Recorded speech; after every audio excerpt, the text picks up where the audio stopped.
A number of years ago, I was in a little town, Darjeeling, on the northern boundary of India, where it met Tibet.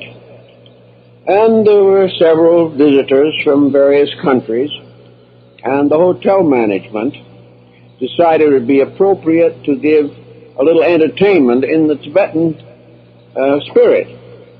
So they brought in about a half a dozen Tibetan dancers with their masks and regalia to entertain. And among them was a little boy about 8 years old, a very cute, chubby little rascal, and everyone liked immediately. But when the time for the dance came, he put on one of the most grotesque masks you'd ever want to see. He really looked like a nightmare. And of course everyone knew it was the little boy. But during the dance he started and moved over very rapidly toward the audience, as though he's getting ready to attack them. And you should have seen the audience scatter. They all knew it was a little boy, but with the mask something happened. And a real spirit of ancient and primary fear moved in on those people. They actually, subconsciously, were terrified. On another occasion, I remember in the Japanese no drama, where the principal actors are masked.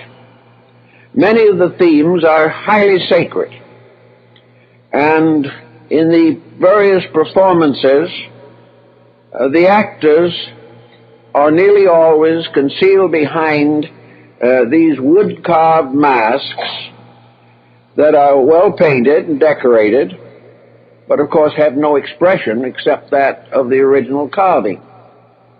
But under a careful handling of lights, particularly by the postures of the head in relationship to the source of light, these faces seem to change.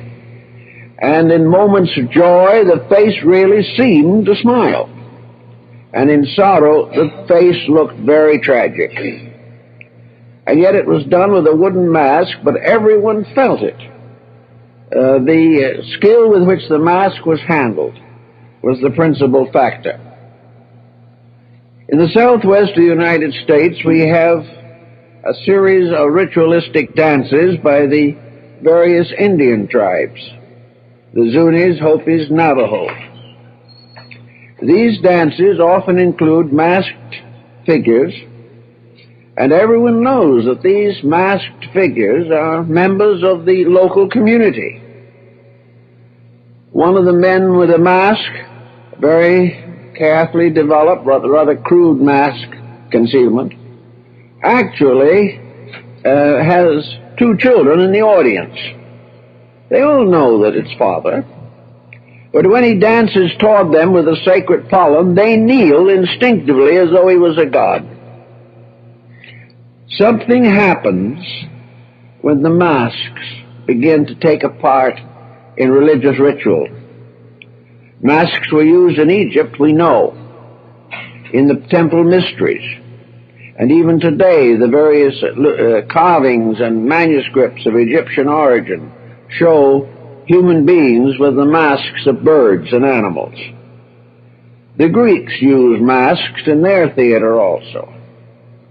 Nearly always a mask becomes a complete change of personality. If accompanied by adequate religious ritual, the mask becomes the secret of the development of a peculiar theological belief that there was a divine power in the mask. And when it was worn correctly and under ritual supervision, it brought a deity into contact with humanity. Well, in the course of time, the mask cults have gradually faded, but in many primitive countries they still survive. Then came another step forward in the study of human psychology. It is almost impossible for the average person to understand a completely abstract principle. It is very hard to visualize something that has no form, or to visualize an energy which is completely unembodied. From very early times, it became apparently necessary to present nearly all of the important truths of life symbolically.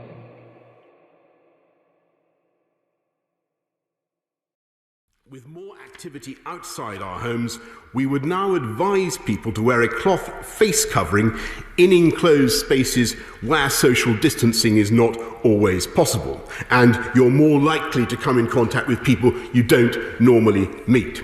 The reason is face coverings can help to protect each other and reduce the spread of the disease, particularly if you have coronavirus-like symptoms. But this does not mean, I must stress this does not mean wearing medical face masks, 2R or FFP3, which must be reserved for people who need them.